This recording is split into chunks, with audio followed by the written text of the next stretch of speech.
Greetings to all distinguished guest speakers and colleagues, and especially to our youth that is participating in the event today, and happy International Youth Day.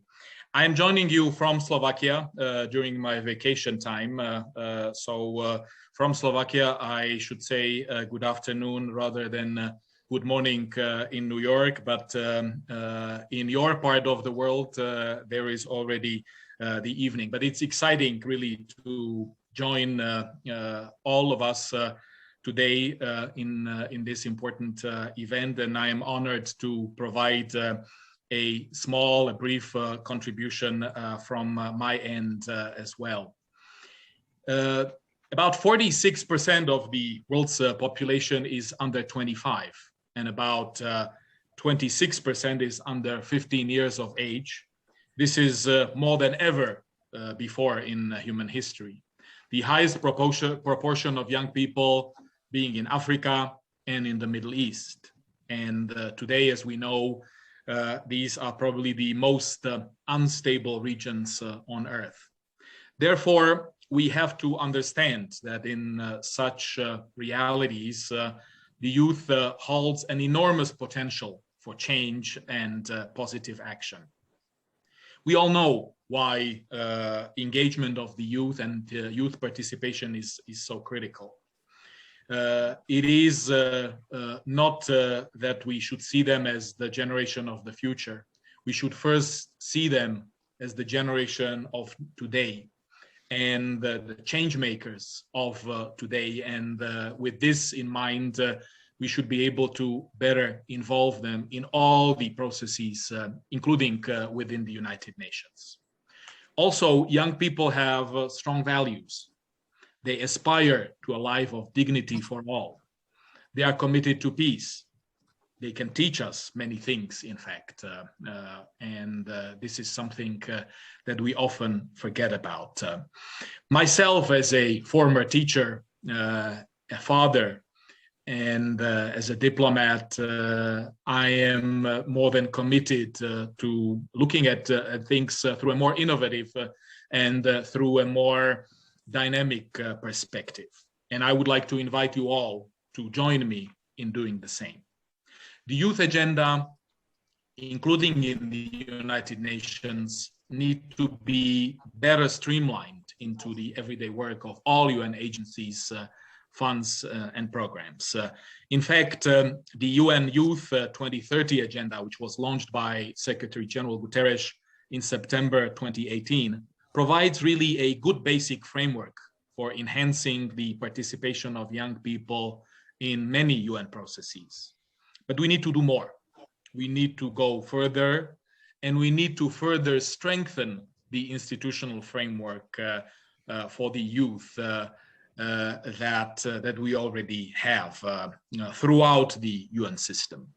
We have high expectations from the upcoming Secretary General's comprehensive report entitled Our Common Agenda, and this certainly includes also the youth agenda. It needs to be, as I have mentioned, better streamlined into the everyday work of the UN agencies.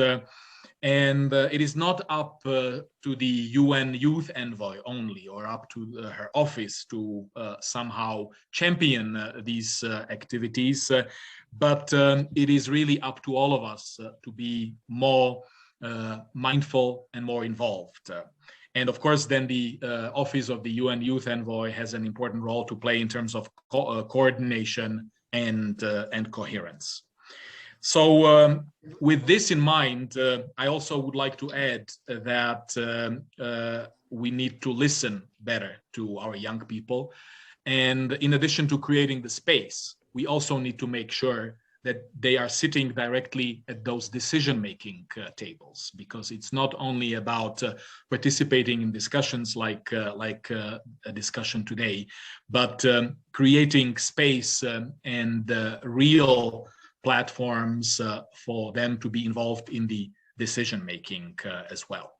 Because the decisions of today will affect young people of today also in the future. This applies not only to conflict, political, social, economic issues, but in particular also to some of the most difficult challenges that we are facing, starting with climate change. And of course, other issues such as gender equality, migration, terrorism, and many others should be on that list as well.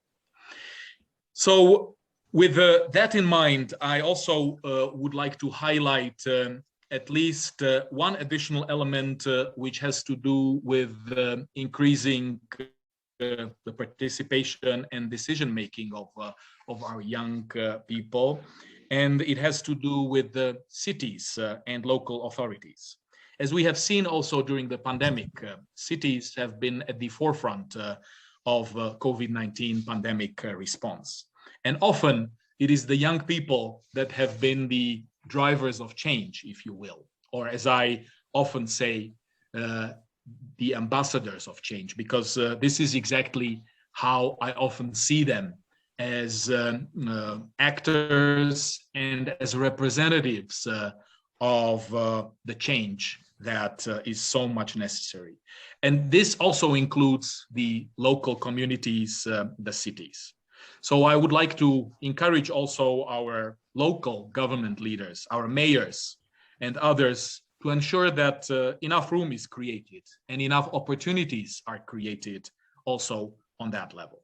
It could be a major game changer and lead to achieving much better results in many areas that we have already mentioned today. And we can help through sharing lessons learned, best practices, organizing youth fora, clearinghouse events, and others. And of course, today, a lot can also be done through virtual platforms and virtual events like today.